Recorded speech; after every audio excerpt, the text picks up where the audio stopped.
23 ans de mariage, 2 filles, une maison que j'ai aidé à construire de mes propres mains. Et je ne dis pas ça pour faire joli. Je parle de peinture sur les murs, de cartons portés dans les escaliers, de nuits sans dormir à côté d'un homme qui ronflait pendant que moi, je comptais les factures sur la table de la cuisine. Je parle de Noëls organisés, de repas préparés, de silence avalé pour que la paix tienne encore un peu. Et au bout de tout ça, de tout ce que j'avais mis dans cette vie-là, ce que Gaspard a choisi pour marquer la fin. C'était une banderole de fête, le genre qu'on accroche pour les anniversaires d'enfants, avec des grandes lettres de couleur, bien visibles depuis la rue. Je m'en souviens comme si c'était hier matin. C'était un samedi. Le soleil était déjà haut sur Saint-Jean-de-Luz, la lumière de septembre qui tape sur les façades blanches et fait briller le sol comme si tout allait bien. J'avais pris mes affaires la veille, 2 valises, quelques sacs, les choses que j'avais réussi à mettre de côté sans qu'ils s'en aperçoivent. Je savais que quelque chose se préparait. Je le sentais depuis des jours. Gaspard avait cette façon de sourire quand il pensait avoir gagné. Un sourire de côté, un peu trop calme, un peu trop satisfait. Et ce matin-là, ce sourire était partout sur son visage. Je suis arrivée devant chez moi, chez nous, cette maison que j'avais choisie, que j'avais voulu à tout prix, que j'avais défendue même quand les finances n'étaient pas là. Et j'ai vu les voitures garées tout le long de la rue. Des voitures que je reconnaissais, des gens que je connaissais, des amis qu'on avait en commun depuis des années, des voisins, même de la famille. Et j'ai entendu les rires avant de voir quoi que ce soit. Ces rires-là, graves, détendus, arrosés. Le genre de rire d'une fête qui a déjà bien commencé. Et puis, j'ai levé les yeux. La banderole était accrochée au-dessus du portail de garage. Bien tendue, bien fixée, comme s'il avait pris le temps de bien faire les choses. En lettres bleues et blanches, les couleurs qu'on avait choisies ensemble pour peindre cette même façade il y a 14 ans. Il avait écrit « Enfin libre ». Je me suis arrêtée net sur le trottoir. Pas parce que j'étais sous le choc. Enfin, si, j'étais sous le choc. Mais ce n'était pas pour ça que je me suis arrêtée. Je me suis arrêtée parce que j'ai compris en une fraction de seconde ce qu'il venait de faire. Il n'avait pas juste voulu se séparer. Il avait voulu un public. Il avait voulu que ça soit vu. Il avait organisé une fête pour célébrer mon départ comme on célèbre une libération. Et il avait invité tous ceux que je connaissais pour en être témoins. Ce jour-là, j'ai appris quelque chose sur les hommes comme Gaspard, et peut-être sur certaines personnes en général. Quand ils ne peuvent pas vous blesser en privé, ils cherchent une scène. Ils ont besoin de regards, de validation, de quelqu'un pour applaudir. Parce que la douleur qu'ils veulent vous infliger n'a de valeur pour eux que si elle est publique. Si vous êtes en train d'écouter cette histoire et que quelque chose en vous la reconnaît, que ce soit une douleur ancienne ou une situation que vous vivez en ce moment, je voudrais vous demander une chose toute simple. Laissez un commentaire en bas de la vidéo et dites-moi d'où vous regardez. Ça compte plus que vous ne le croyez. Et si cette histoire mérite d'être entendue par d'autres femmes, un like suffit pour qu'elle les atteigne. Gaspard était au milieu de la cour, une bière à la main, chemise sortie du pantalon, décontracté comme un homme qui vient de poser un fardeau trop lourd. Il y avait peut-être 30 personnes autour de lui, certaines que je n'avais pas vues depuis des mois, d'autres que je voyais chaque semaine encore récemment. Notre voisine Martine, qui m'avait aidé à choisir les rideaux du salon 2 ans plus tôt. Le frère de Gaspard, Rémi, qui m'appelait encore « belle-sœur » avec affection il n'y a pas si longtemps. Et là, ils riaient tous. Pas tous de la même façon. Certains avec cette gêne qui fait qu'on rit parce qu'on ne sait pas quoi faire d'autre. Mais ils riaient. Quand Gaspard m'a aperçu, il a levé sa bière dans ma direction. Un geste bref, presque théâtral. Comme pour dire, tu vois, c'est fini. Et tout le monde le sait. Je n'ai pas bougé. Je ne sais pas combien de secondes j'ai été là, immobile sur ce trottoir, avec mes 2 valises à mes pieds et le soleil dans les yeux. Je sentais les regards se poser sur moi un à un. Certaines personnes ont arrêté de rire, d'autres ont baissé les yeux. Et lui continuait de me regarder avec ce sourire que je connaissais depuis 23 ans et que je n'avais jamais autant détesté qu'en cet instant. Ce que j'aurais pu faire, c'est pleurer, hurler, lui jeter une de mes valises à la figure, lui dire devant tout le monde ce que j'avais encaissé pendant toutes ces années, les humiliations discrètes, les promesses jamais tenues, les nuits où j'avais pleuré en silence pour ne pas réveiller les filles. J'aurais pu tout déballer là, sur ce trottoir, sous cette banderole ridicule. Mais je n'ai rien dit. J'ai regardé la banderole une dernière fois. J'ai regardé Gaspard. J'ai regardé les gens autour de lui. Et puis j'ai ramassé mes valises. Je me suis retournée et je suis partie. Pas en courant, pas en pleurant, en marchant, un pas après l'autre, sur ce trottoir que je connaissais par cœur, dans cette ville que j'aimais depuis toujours, sous ce soleil de septembre qui ne savait pas ce qui l'éclairait. Je n'ai pas regardé derrière moi. Ce que personne ne savait ce jour-là, ni Gaspard, ni ses invités, ni même moi complètement, c'est que ce trottoir, ce départ, cette humiliation publique, c'était le début, pas la fin. Le début de quelque chose que je ne savais pas encore nommer, mais que je sentais déjà comme une braise au fond de la poitrine, pas de la haine. Non, quelque chose de plus froid, de plus solide, une décision. J'avais 49 ans ce jour-là. Et pour la première fois depuis très longtemps, je me suis souvenu que j'avais été quelqu'un avant Gaspard Lenoir Duval. Quelqu'un avec un nom, avec une tête sur les épaules, avec des ressources que lui n'avait jamais pris la peine de voir, parce qu'il n'avait jamais eu besoin de les voir. J'avais toujours été là, disponible, prévisible, commode. Ce soir-là, j'ai dormi chez ma sœur Isabelle, à Biarritz. Une chambre simple, un matelas un peu dur, et le bruit de l'océan par la fenêtre entr'ouverte. Isabelle ne m'a pas posé de questions. Elle m'a juste fait un thé, elle a posé sa main sur la mienne, et elle a dit « Tu n'as pas à expliquer. » C'est tout. Parfois, c'est tout ce dont on a besoin. Dans la nuit, je n'ai pas dormi tout de suite. J'ai repensé à la banderole, j'ai repensé au rire, et puis j'ai repensé à quelque chose que Gaspard ne savait pas. Quelque chose que je gardais depuis plusieurs semaines, soigneusement, patiemment, sans en parler à personne. Ce n'était pas grand-chose, au premier regard. Juste des papiers, juste des chiffres, juste une vérité que j'avais découverte par hasard, un soir où j'avais ouvert le mauvais tiroir. Mais ces papiers allaient tout changer. Et lui, pendant qu'il fêtait sa liberté avec ses amis et ses bières, il ne le savait pas encore.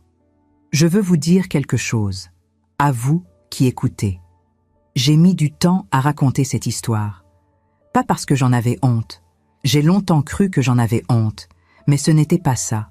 C'était parce que je voulais attendre d'être sûre de pouvoir la raconter jusqu'au bout, sans m'effondrer au milieu, sans m'arrêter à l'endroit qui fait mal. Aujourd'hui, je peux. Et ce que je sais, c'est qu'une femme qu'on croit avoir mise à terre parce qu'elle est restée silencieuse, ce n'est pas une femme vaincue. C'est une femme qui réfléchit, qui observe, qui range ce qu'elle a vu dans un endroit sûr, en elle, et qui attend. J'ai attendu exactement 14 jours. Le 15e jour, mon téléphone a sonné. C'était Rémi, le frère de Gaspard, celui qui avait levé son verre le soir de la fête.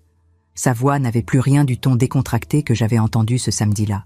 Il était tendu, presque en chuchotant, comme s'il ne voulait pas qu'on l'entende. Il a dit « Élodie, il faut qu'on parle, c'est grave ». Je n'ai pas répondu tout de suite. J'ai laissé le silence tenir 1 seconde, 2, 3, et puis j'ai dit « Je t'écoute ». Ce que Rémi m'a dit ce soir-là, je n'aurais pas pu l'inventer. Et vous non plus, vous ne pourrez pas deviner.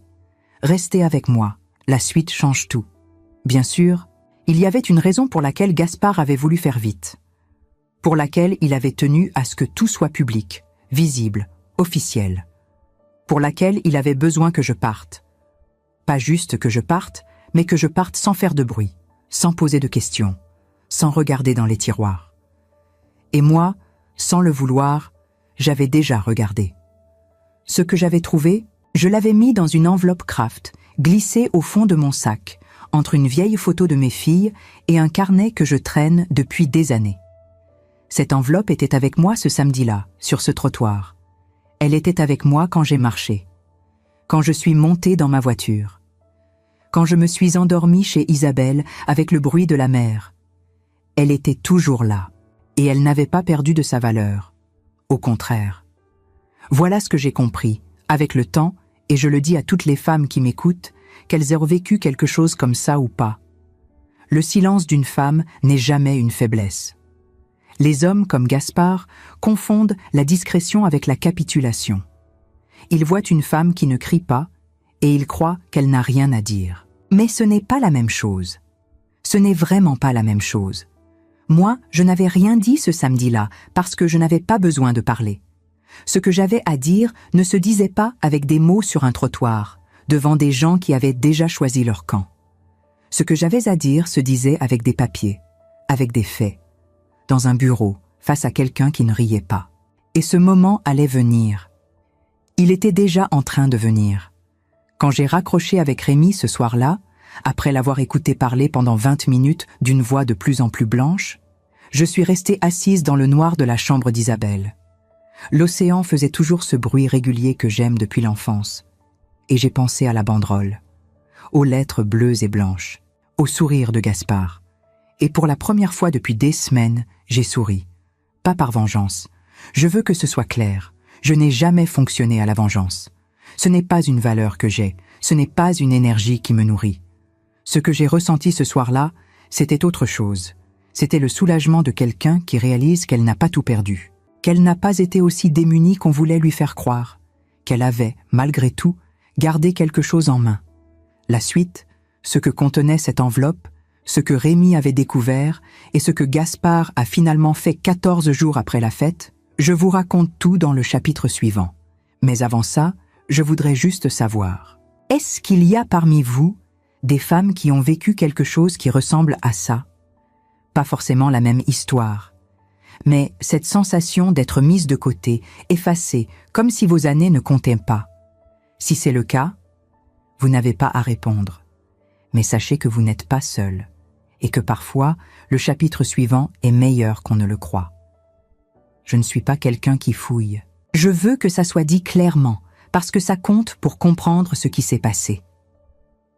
En 23 ans de mariage, je n'ai jamais lu les messages de Gaspard par-dessus son épaule, jamais vérifié ses poches avant de mettre le pantalon à laver, jamais cherché quoi que ce soit que lui ne m'avait pas montré de lui-même. Ce n'était pas de la naïveté.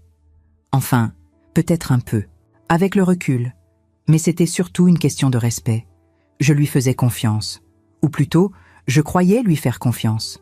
Ce n'est pas tout à fait la même chose. Ce soir-là, c'était un jeudi ordinaire de juillet.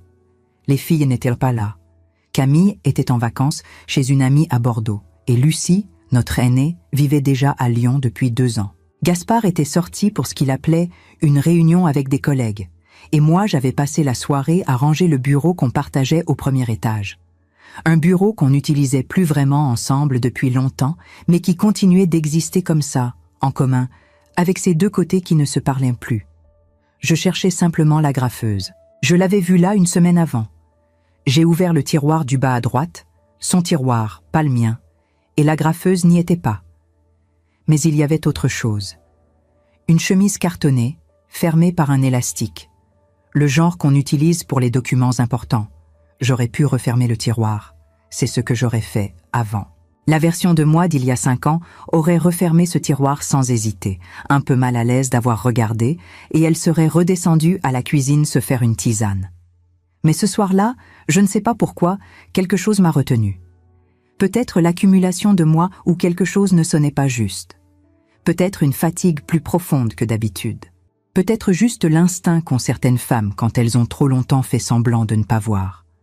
J'ai pris la chemise, je l'ai posée sur le bureau, et je l'ai ouverte.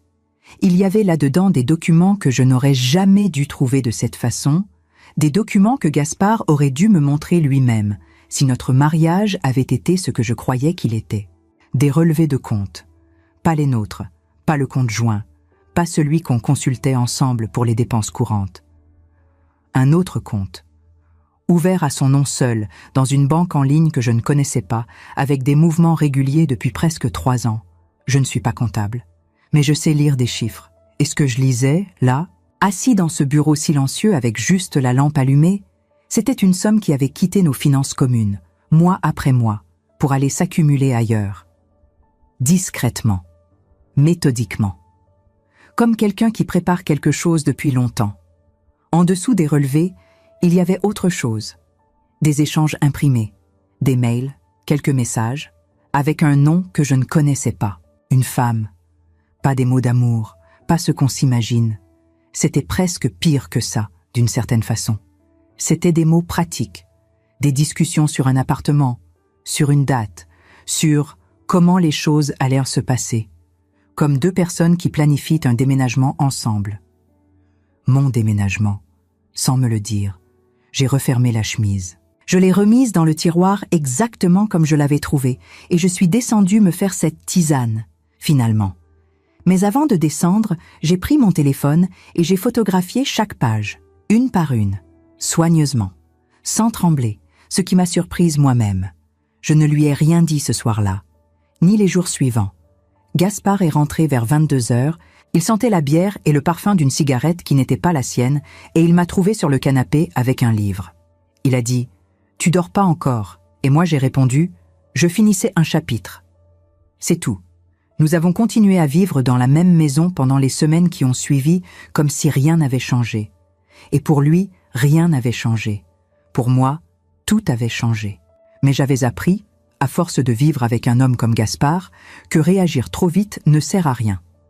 Que la première chose à faire, c'est de comprendre, de mesurer, de ne pas brûler ce qu'on pourrait encore utiliser.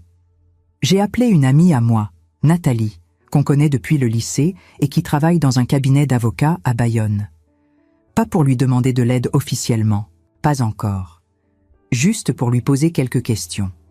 Comme ça, en passant, un soir au téléphone.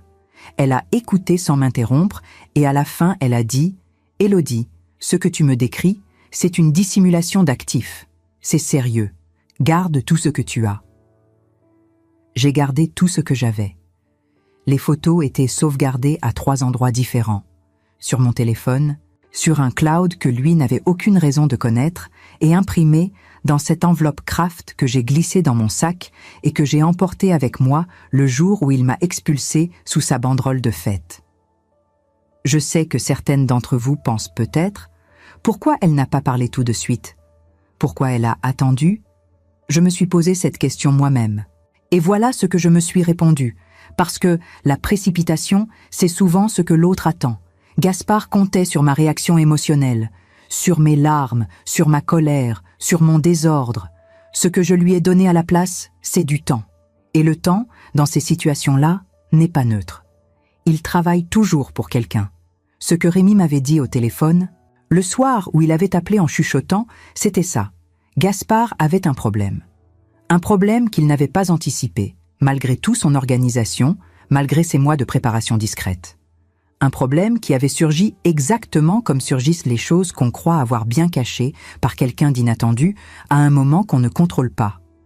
En l'occurrence, par Rémi lui-même. Rémi n'est pas un homme compliqué. Il est maçon, il aime le football et la pêche au large, et il a toujours eu pour son frère une loyauté un peu aveugle, le genre de loyauté qu'on a pour les frères aînés quand on a grandi dans leur ombre. Il avait été là le jour de la fête, oui. Il avait ri, oui. Mais Rémi n'avait pas tout su ce jour-là. Il avait juste suivi Gaspard comme il avait toujours suivi Gaspard. Et puis, quelques jours après la fête, il avait trouvé quelque chose lui aussi. Pas dans un tiroir, dans une conversation. Gaspard lui avait demandé un service. Un service qui, au premier abord, semblait anodin. Signer un papier. Juste un papier, avait dit Gaspard pour une question administrative. Et Rémi, qui fait confiance à son frère les yeux fermés, avait failli signer. Failli. Avant de signer, il avait montré le document à sa femme, Christine. Parce que Christine, elle, ne signe jamais rien sans lire. Et Christine avait lu. Et Christine avait appelé son propre frère, qui est notaire à Pau. Et le frère notaire avait expliqué à Christine ce que ce papier signifiait vraiment. Ce que Gaspard demandait à Rémi de signer, c'était une déclaration qui aurait placé une partie des biens accumulés pendant notre mariage sous le nom de Rémi, fictivement, temporairement, juste le temps que la procédure de divorce se termine. Après quoi, ces biens auraient été retransférés, proprement, légalement. Et moi, dans le partage, je n'aurais rien vu de tout ça. Rémi avait raccroché avec Christine, et il avait appelé Gaspard. La conversation n'avait pas été simple. Gaspard avait minimisé, expliqué, retourné les choses dans tous les sens. Mais Rémi n'est pas stupide. Il est loyal. Ce n'est pas la même chose. Et quand il a compris ce que son frère lui demandait vraiment de faire, il a dit non. Et 2 jours plus tard, Il m'avait appelé, moi. Je l'ai écouté parler pendant 20 minutes. Il avait la voix de quelqu'un qui ne sait pas s'il fait bien ou mal, quelqu'un qui trahit son frère pour la première fois de sa vie et qui ne sait pas encore si c'est du courage ou de la faiblesse. À la fin, il m'a dit « Je suis désolé, Élodie, pour la fête aussi. Je n'aurais pas dû être là comme ça. » Je lui ai dit que j'entendais ce qu'il me disait, que je ne lui en voulais pas, que ce qu'il venait de faire demandait quelque chose que tout le monde n'a pas. Et puis j'ai raccroché et je suis restée assise dans le noir encore un long moment. Ce que Rémi venait de me confirmer par oral, j'en avais déjà la trace écrite dans mon sac depuis des semaines. Mais maintenant, j'avais autre chose. Un témoin. Quelqu'un qui avait vu, qui savait et qui était prêt à le dire. Ça changeait tout. Le lendemain matin, j'ai appelé Nathalie. Cette fois, pas juste pour des questions en passant. Cette fois, pour prendre un rendez-vous. Elle m'a reçu dans son cabinet 2 jours plus tard, un mardi matin, avec un café et un bloc-notes. J'avais apporté l'enveloppe Kraft. J'ai tout posé sur son bureau, les photos des relevés, les impressions des messages, les notes que j'avais prises au fil des semaines. Elle a tout regardé sans rien dire pendant un bon moment. Et puis elle a levé les yeux vers moi et elle a dit « Tu as bien fait de garder tout ça ». Ce n'était pas une phrase en l'air. C'était une évaluation professionnelle. Et dans la bouche de Nathalie, qui ne dit jamais les choses pour faire plaisir, ça valait beaucoup. Nous avons parlé pendant 2 heures de ce que ces documents représentaient légalement, de la procédure à engager, des délais, des options, et surtout, de ce qu'il fallait faire avant que Gaspard comprenne que quelque chose avait changé de mon côté. Parce que tant qu'il me croyait dehors, sans ressources, sans information, sans soutien, il était tranquille. Et un homme tranquille fait des erreurs. Nathalie a dit une chose ce matin-là que je n'ai pas oubliée. Le problème avec les gens qui se croient malins, c'est qu'ils arrêtent de faire attention au moment où ils pensent avoir gagné. Gaspard pensait avoir gagné depuis le jour de la banderole. Il avait tort. Je veux m'arrêter une seconde sur quelque chose. Pas sur Gaspard, on aura le temps d'y revenir. Mais sur Rémi, sur ce qu'il a fait ce soir-là en m'appelant. Parce que je pense souvent aux gens qui se retrouvent au milieu. Ceux qui ne sont ni d'un côté ni de l'autre, mais qui se voient proposer de cautionner quelque chose d'injuste, par un ami, par un frère, par quelqu'un qu'on aime, et qui ont le choix, à ce moment-là, de fermer les yeux ou de ne pas le faire. Rémi aurait pu ne pas appeler. Il aurait pu refuser de signer le papier et s'arrêter là. Protéger son frère en restant silencieux, se dire que ce qui se passait entre Gaspard et moi ne le regardait pas. Beaucoup de gens font ça. Beaucoup de gens choisissent la version confortable de leur propre conscience. Il n'a pas fait ça. Et ça, je ne l'oublie pas. Il y a des moments dans la vie où la décence, ça coûte quelque chose. Où faire ce qui est juste signifie compliquer une relation qu'on tient à garder simple. Ces moments-là révèlent les gens pour ce qu'ils sont vraiment. Pas dans les grandes circonstances dramatiques, mais dans ces petits choix discrets que personne ne voit, que personne n'applaudit. Rémi avait été sur ce trottoir, avec une bière à la main, ce samedi matin. Mais quand ça avait vraiment compté, il avait choisi autrement. Ça m'a appris quelque chose sur le pardon aussi. Pas le pardon naïf, pas celui qui efface tout et fait semblant que rien ne s'est passé, mais le pardon lucide, celui qui distingue les erreurs de la mauvaise foi et qui sait reconnaître quand quelqu'un se rachète vraiment. Est-ce qu'il vous est arrivé, à vous aussi, de découvrir que quelqu'un en qui vous aviez confiance vous cachait quelque chose depuis longtemps? Cette sensation-là, de comprendre que le sol sous vos pieds n'était pas aussi solide qu'il en avait l'air. Je sais que beaucoup d'entre vous la connaissent. Et je sais aussi que la question qu'on se pose toujours après, c'est « Est-ce que j'aurais pu voir? Est-ce que j'aurais dû voir ?» La réponse honnête, c'est « Parfois oui, parfois non. » Mais ce qui compte, ce n'est pas d'avoir vu avant. C'est de savoir quoi faire une fois qu'on voit. Quand je suis sortie du cabinet de Nathalie ce mardi matin, j'ai marché un peu dans les rues de Bayonne. Il faisait frais. Le ciel était gris, comme il l'est souvent en octobre dans le Pays basque, et les gens passaient autour de moi avec leurs courses, leurs enfants, leurs journées ordinaires. Je me suis arrêtée devant une vitrine sans vraiment regarder ce qu'il y avait dedans, et j'ai pensé à la femme que j'étais 2 semaines plus tôt, sur ce trottoir, avec ses 2 valises, sous cette banderole. Est-ce qu'elle aurait pu imaginer se retrouver ici, à Bayonne, un mardi matin, avec des arguments solides dans un sac et un rendez-vous pris avec un avocat? Probablement pas. Mais c'est souvent comme ça que ça marche. On ne choisit pas le moment où les choses basculent. On choisit juste ce qu'on fait après. Gaspard, lui, en était encore à sa semaine de liberté retrouvée. Il ne savait pas que Rémi avait parlé. Il ne savait pas que Nathalie avait lu les documents.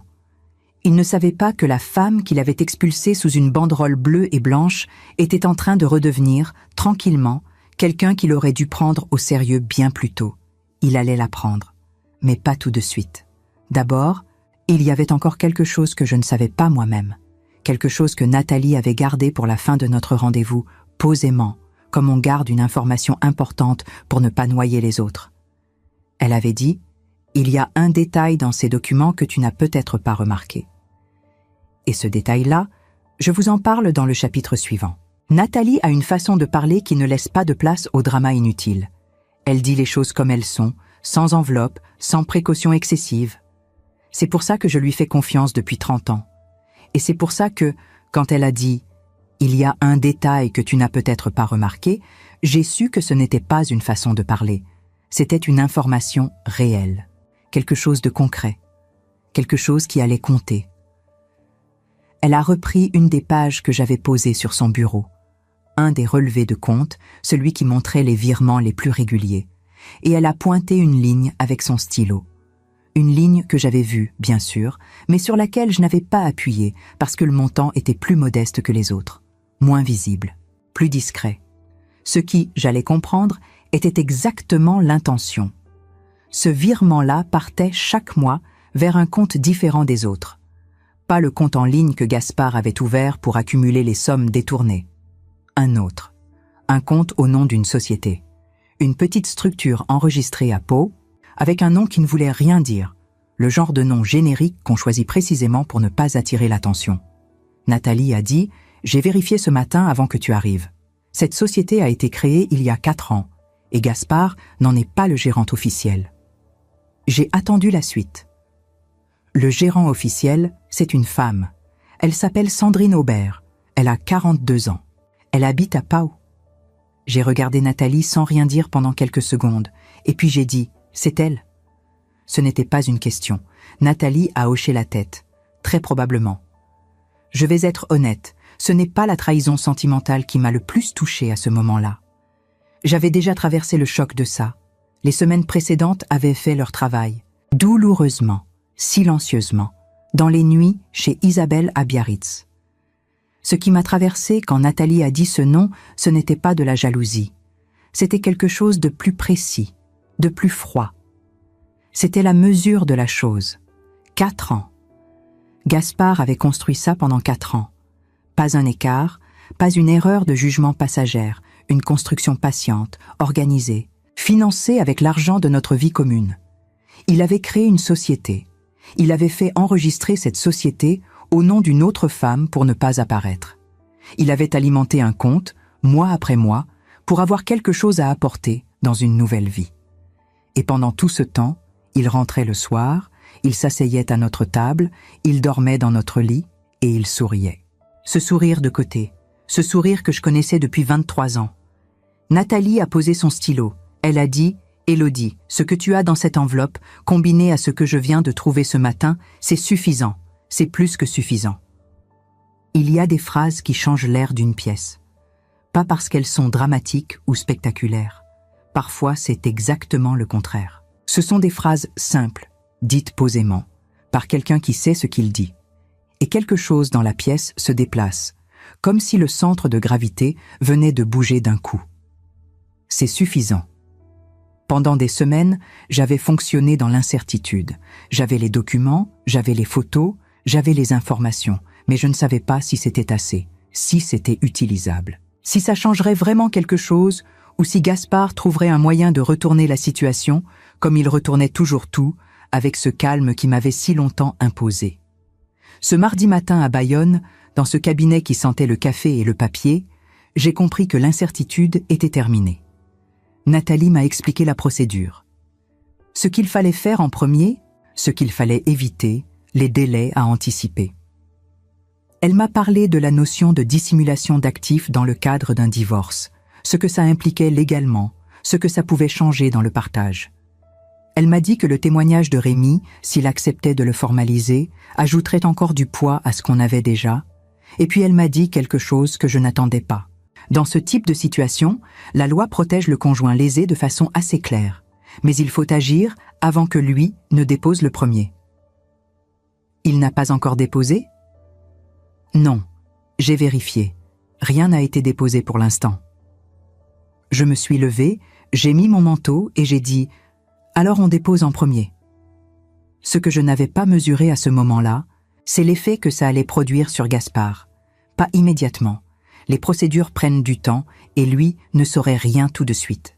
Mais il y avait quelqu'un d'autre dans cette histoire qui, lui, allait savoir plus vite que prévu. Rémi. Quand j'ai appelé Rémi pour lui demander s'il était prêt à formaliser son témoignage, il y a eu un silence. Pas le silence de quelqu'un qui hésite, plutôt le silence de quelqu'un qui s'y attendait et qui prend juste le temps de respirer avant de répondre. Et puis il a dit « Oui, dis-moi ce qu'il faut faire ». Il avait parlé à Christine entre-temps. Christine, apparemment, avait eu des mots très clairs sur ce qu'elle pensait de la situation. Et Rémi, qui écoute Christine quand elle parle avec cette voix-là, avait décidé. Nous nous sommes retrouvés tous les trois, Rémi, Christine et moi, dans un café à Bayonne, un jeudi après-midi. Rémi avait apporté une copie du document que Gaspard lui avait demandé de signer. Il l'avait gardé, sans trop savoir pourquoi.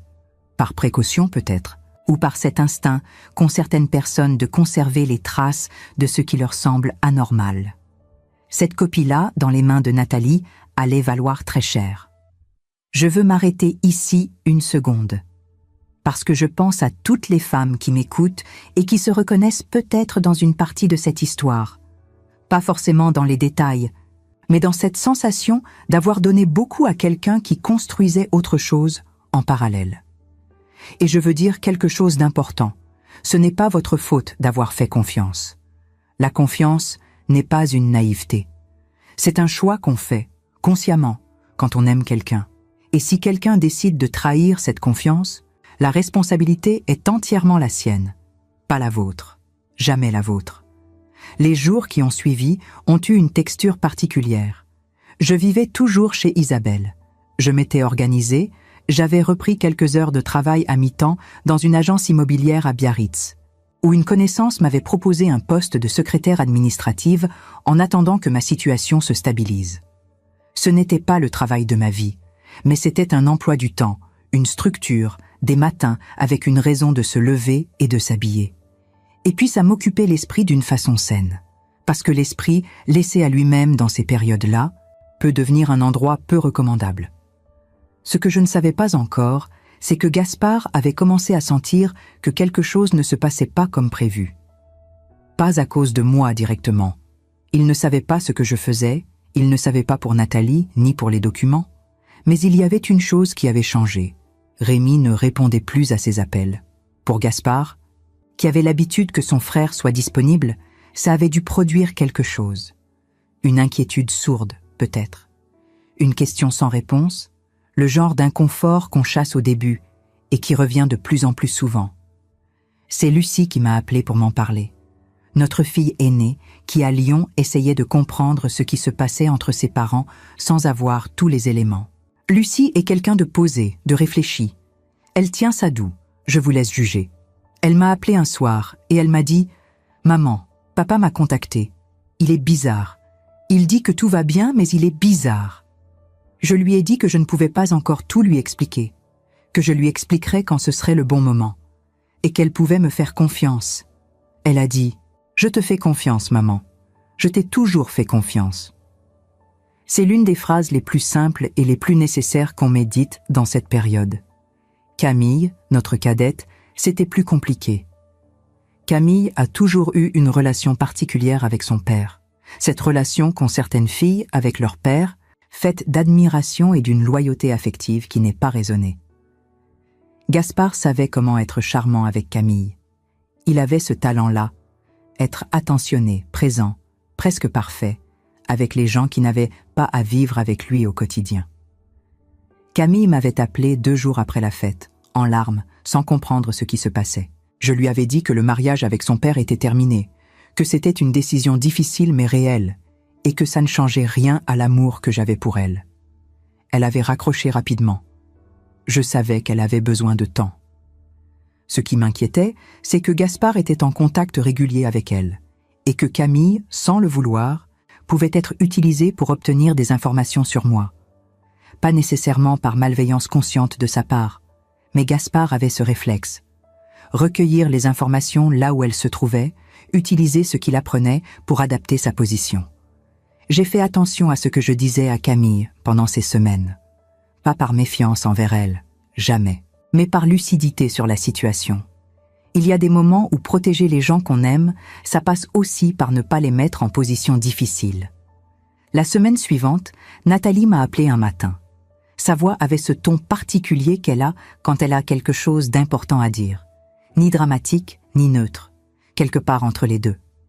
Elle m'a dit « J'ai reçu une réponse suite aux premières démarches. Gaspard a été notifié. » J'ai pris une grande inspiration. Et il a appelé son avocat dans la demi-heure qui a suivi.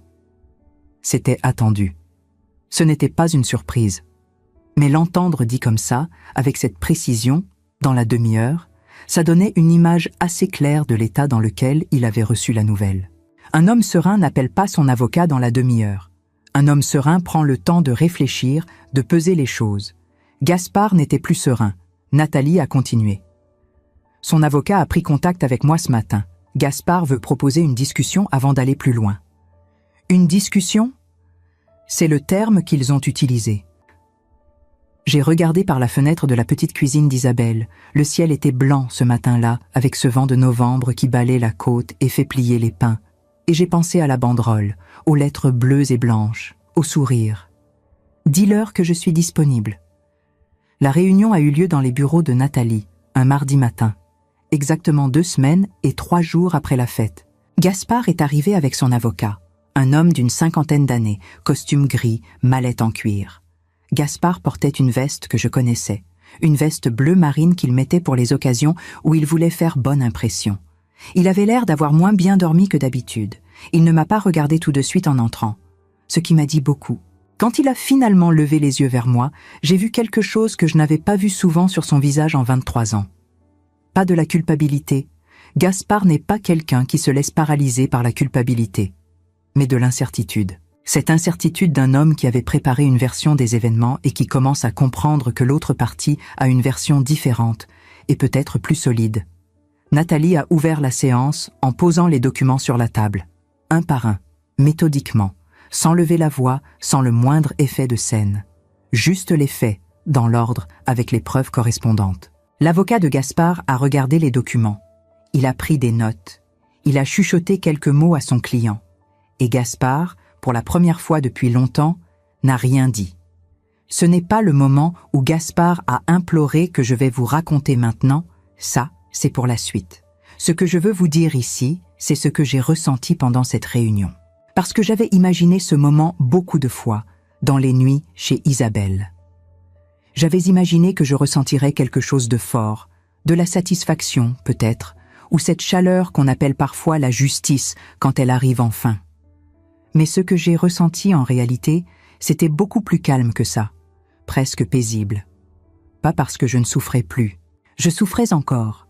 23 ans ne s'effacent pas sur une table de réunion, mais parce que j'avais compris quelque chose d'essentiel pendant ces 2 semaines et demie. La douleur et la dignité peuvent coexister.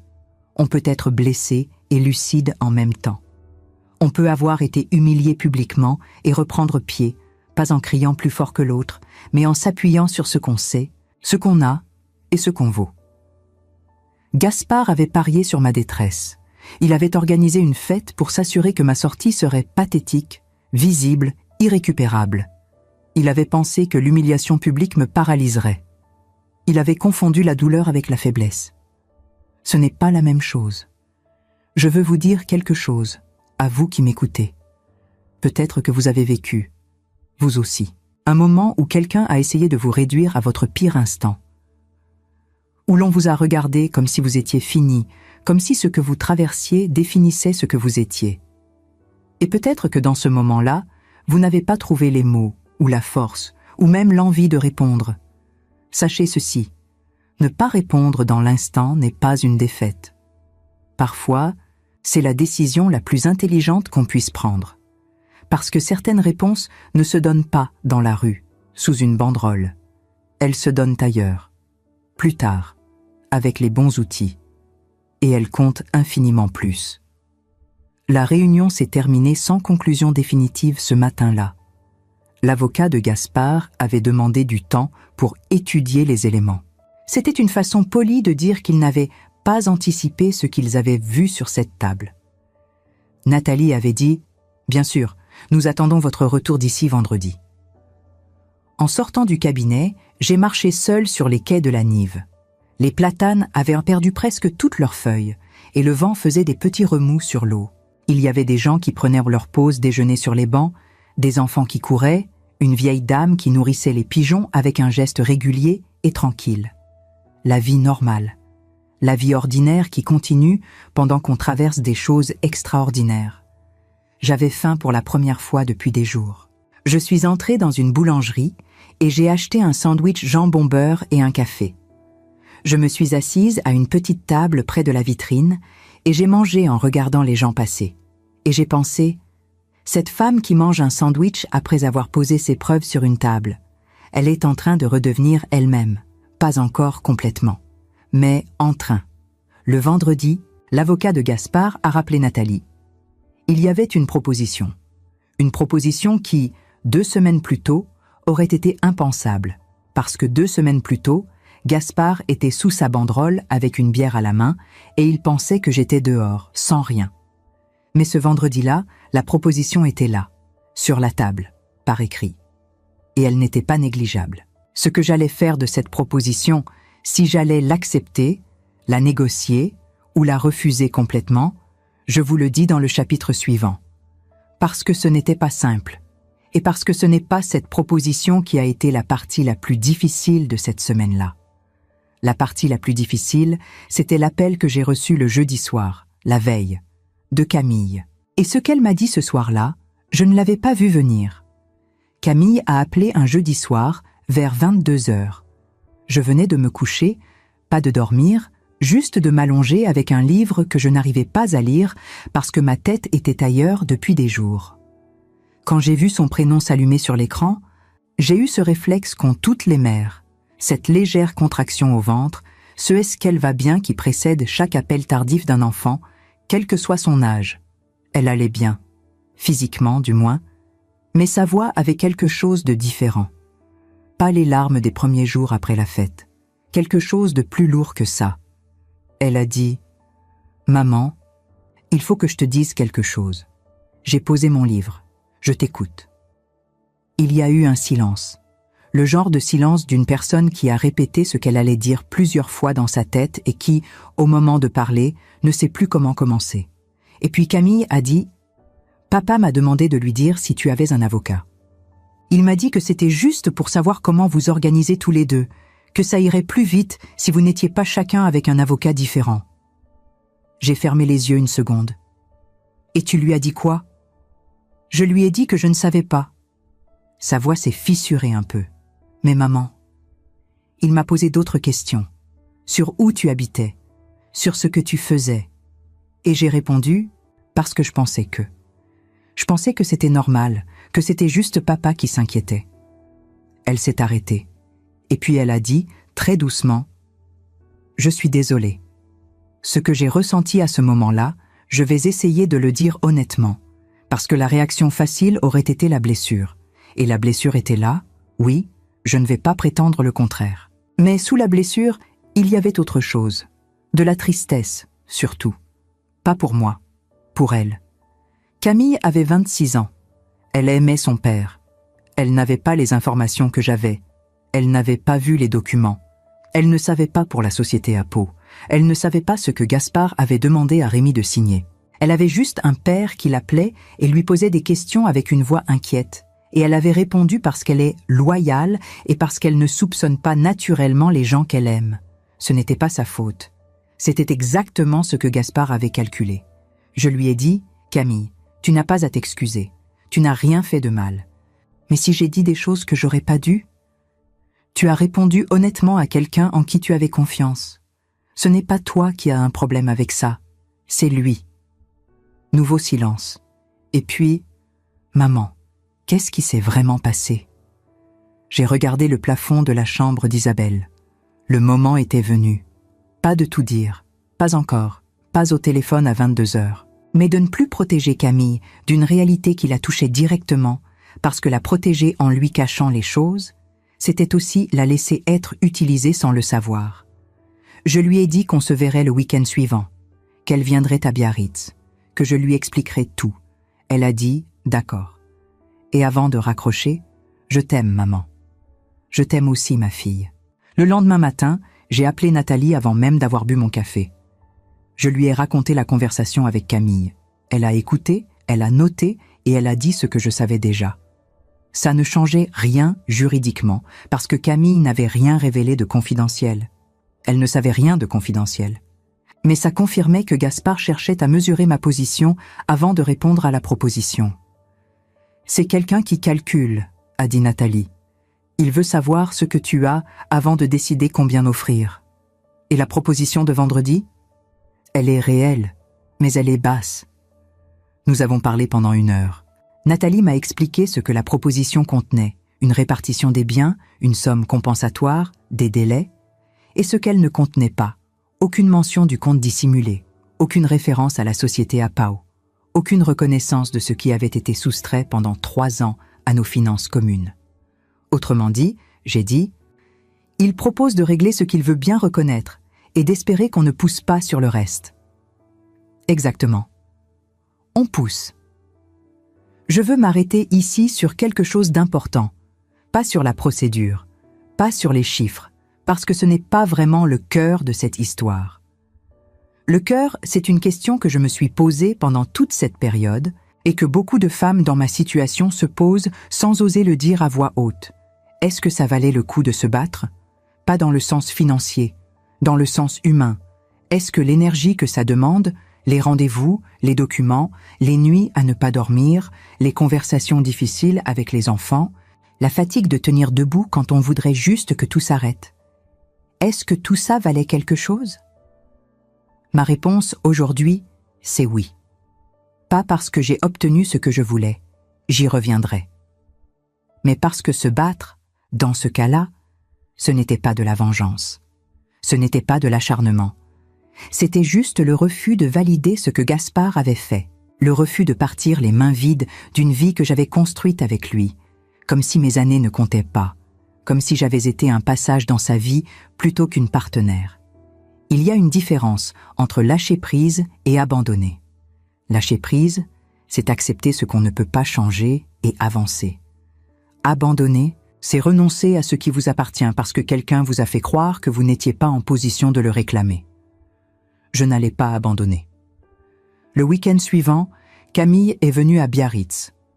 Isabelle nous a laissé la maison pour l'après-midi, avec tact, en disant qu'elle avait des courses à faire, ce qui était probablement faux, mais c'est le genre de mensonge utile que seules les bonnes sœurs savent faire.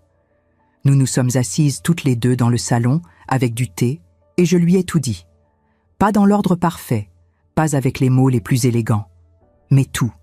Le tiroir, les documents, le compte, la société à Pau, ce que Gaspard avait demandé à Rémi, la fête, et ce que la fête signifiait vraiment dans ce contexte. Camille a écouté sans m'interrompre. Son visage changeait au fur et à mesure, pas de façon spectaculaire, mais de cette façon qu'ont les visages quand quelque chose qu'on croyait solide se révèle différent de ce qu'on pensait, comme un recalibrage intérieur, lent et douloureux. Quand j'ai fini, elle n'a rien dit pendant un moment.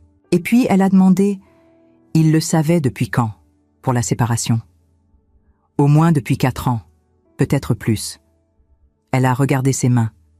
Donc pendant que je lui parlais de mon appartement à Bordeaux, de mon travail, de ma vie, il préparait tout ça en parallèle, oui. Et il nous a utilisés, Lucie et moi, comme si on était des accessoires de sa version de la famille. Ce n'était pas une question. C'était une conclusion. Et c'était la sienne. Pas la mienne, pas celle que je lui avais soufflée. Elle l'avait tirée elle-même à partir de ce que je lui avais dit. Je n'ai rien ajouté. Certaines compréhensions ont besoin d'espace pour s'installer, pas de commentaires. À toutes les femmes qui m'écoutent et qui ont des enfants, je veux dire ceci. Le moment où vous devez être honnête avec eux sur ce qui s'est passé est l'un des plus difficiles. On veut les protéger. On veut préserver leur image de l'autre parent, même quand cet autre parent n'a pas mérité cette protection. Et je crois qu'il faut trouver l'équilibre. Ne pas charger les enfants de notre douleur, mais ne pas non plus leur mentir sur une réalité qui les concerne. Ils sont grands. Ils méritent la vérité. Et la vérité, contrairement à ce qu'on croit parfois, ne détruit pas. Elle donne aux gens les moyens de faire des choix éclairés. 3 semaines après la réunion dans le cabinet de Nathalie, la contre-proposition était sur la table. Nathalie avait travaillé avec précision. Chaque élément documenté, chaque dissimulation chiffrée, le témoignage de Rémi intégré de façon formelle. Ce n'était pas une posture agressive, c'était une évaluation juste de ce qui m'appartenait. L'avocat de Gaspard a demandé 48 heures. Il a rappelé en 24. La proposition révisée était très différente de la première. Pas parfaite. Les négociations ne produisent jamais de perfection, mais juste. Nathalie a dit « C'est une base acceptable, on peut travailler avec ça ». Et puis elle a ajouté quelque chose qui m'a fait sourire malgré moi. Son avocat m'a dit, en aparté, que son client était très pressé de clore. Pressé. Apparemment, certains projets attendent. Certains projets. Une société à Pau. Une femme de 42 ans. Une nouvelle vie planifiée depuis 4 ans, en attente du moment où je serai enfin hors du chemin. Eh bien, il allait devoir attendre encore un peu. Gaspard a appelé une seule fois pendant toute cette période. Une seule fois directement, sur mon téléphone, un soir de novembre. J'ai laissé sonner.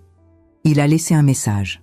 Bref, la voix plus fatiguée que d'habitude, sans le ton supérieur que j'avais entendu pendant des années. Il a dit qu'il voulait qu'on règle ça correctement, qu'il ne souhaitait pas que ça devienne compliqué, que pour les filles, ce serait mieux si on restait civilisé. Je n'ai pas rappelé. Nathalie s'occupait de la communication. Mais j'ai écouté ce message plusieurs fois, pas par masochisme, par curiosité, parce que je voulais entendre la différence entre l'homme sous la banderole avec sa bière et l'homme qui laisse un message prudent sur un répondeur un soir de novembre. La différence était là, claire, mesurable. Ce n'était plus un homme qui avait gagné, c'était un homme qui négociait. L'accord définitif a été signé en janvier. Pas dans un bureau dramatique, pas avec des regards lourds de signification, dans un cabinet notarial ordinaire, avec des formulaires, des stylos, et 2 avocats qui parlaient de délai administratif. Gaspard était de l'autre côté de la table. Il a signé sans me regarder. Moi, j'ai signé en le regardant. Pas avec hostilité, juste en le regardant. Parce que je voulais être présente dans ce moment, vraiment présente, pas dissociée, pas en train de regarder ailleurs pour que ça fasse moins mal. Je voulais signer ces papiers en sachant exactement ce que je signais et pourquoi. En sortant du cabinet, il y avait du soleil. Ce soleil de janvier sur le Pays Basque qui est pâle et propre et qui ne réchauffe pas encore, mais qui éclaire tout avec une netteté particulière. J'ai marché jusqu'à ma voiture, j'ai posé mon sac sur le siège passager et je me suis assise sans démarrer pendant quelques minutes. Je n'ai pas pleuré. Ce n'est pas que je n'en avais pas envie, c'est que les larmes n'étaient plus là. Elles avaient eu leur moment dans la chambre d'Isabelle, dans des matins difficiles, dans des nuits où le silence était trop lourd. Elles avaient fait leur travail. Et là, dans cette voiture, sous ce soleil de janvier, il n'y avait plus de larmes, il y avait juste moi, et c'était suffisant. Aujourd'hui, je vis dans un appartement à Biarritz, pas grand, mais à moi, avec une fenêtre qui donne sur les toits et, si on se penche un peu, un bout d'océan entre 2 immeubles. Isabelle habite à 10 minutes. Lucie vient me voir depuis Lyon 1 fois par mois. Camille et moi parlons souvent. Elle a pris le temps qu'il lui fallait pour démêler ses propres sentiments vis-à-vis de son père et je ne lui ai pas demandé de faire plus vite que ça. Je travaille toujours à l'agence immobilière. Ce n'était pas prévu comme quelque chose de durable et pourtant ça l'est devenu. Parce que j'aime ce travail plus que je ne l'aurais cru. J'aime le contact avec les gens. J'aime les accompagner dans ces moments importants. Il y a quelque chose de satisfaisant à aider quelqu'un à trouver un endroit où vivre.